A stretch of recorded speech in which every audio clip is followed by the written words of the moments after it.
أصحاب الجنة هم الفائزون.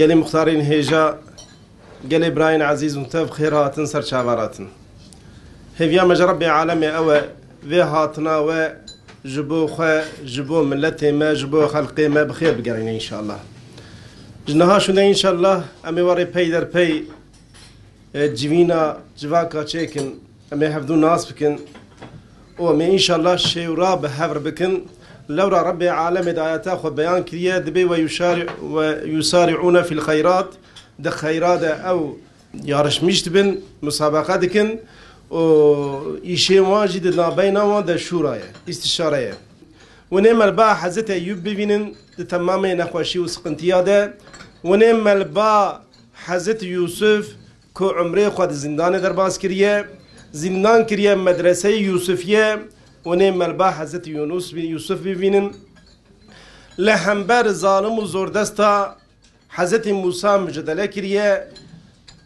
جخلكي خور بيا آليكار بيا حامي وانج ظلما فرعون خلاص كريه رب عالمي آلي كريم مسروان شانديه رب عالمي قدسا شريف كريه مكافات وان او بني إسرائيلية شونال قدسي ده حياتا خود درباس كرنا دي ساونيل ملبا حزتي موسى و حوالي ببينن ونعم البا حزتي پیغمبر عليه الصلاة والسلام أصحاب و حوالي ببينن ونعم لبا خلفاء راشدين ببينن ونعم العرضا كربلاء لبا حزت حسين ببينن لحنبر ظالم يزيد ديسا ونعم البا كالي شيخ سعيد بالو ببينن ونعم البا صالح بقي هيني ببينن ونعم البا ملاي جزري ببينن ونعم البا شيخ احترماني اختب ببينن حاصل كلام افانا زنجيني منا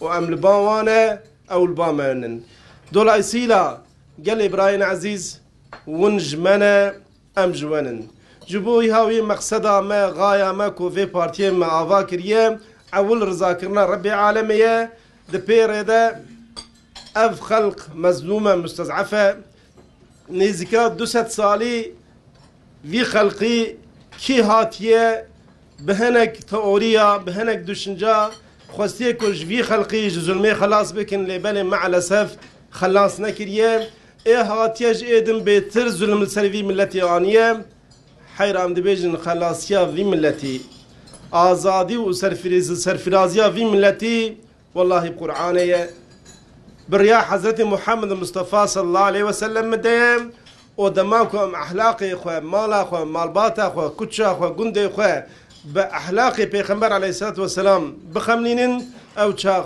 أمج حياتا خو جتعم بقرن أمج مالباتا خو جتعم بقرن أمج ريا خو جتعم بقرن وأمج خوارن وفخوارن وشون هاتنا خو جتعم بقرن. Malumunuz önümüzde bir yerel seçim var.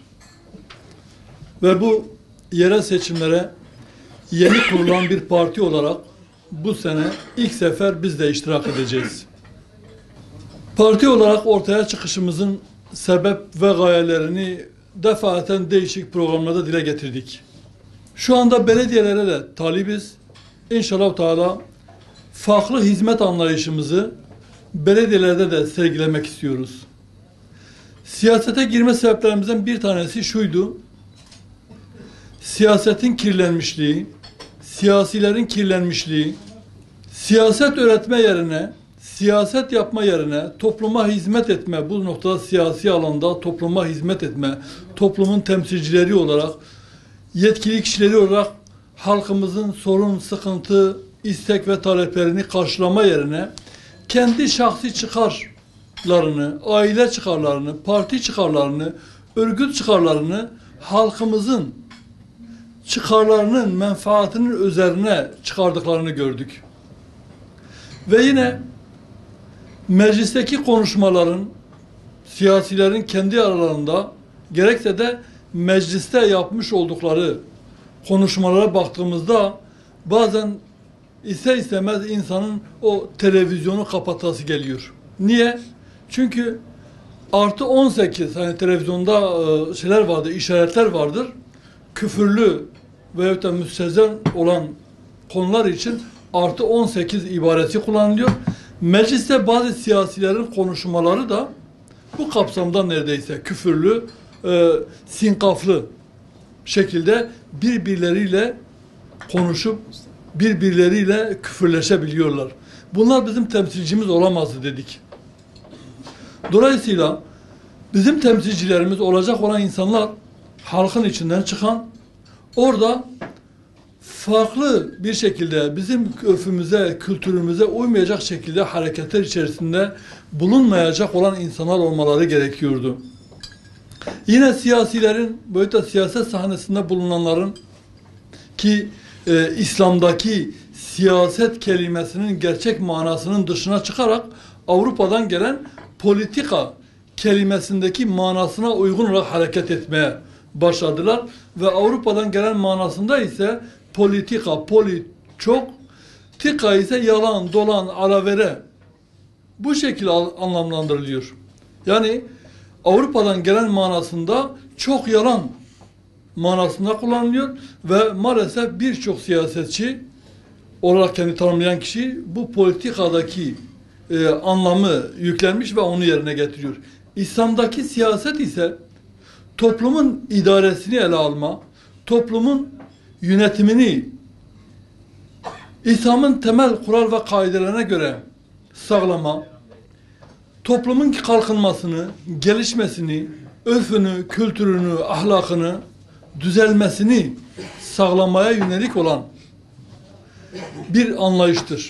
İşte biz İslam'daki bu siyaset anlayışını siyasete hakim kılmak istiyoruz.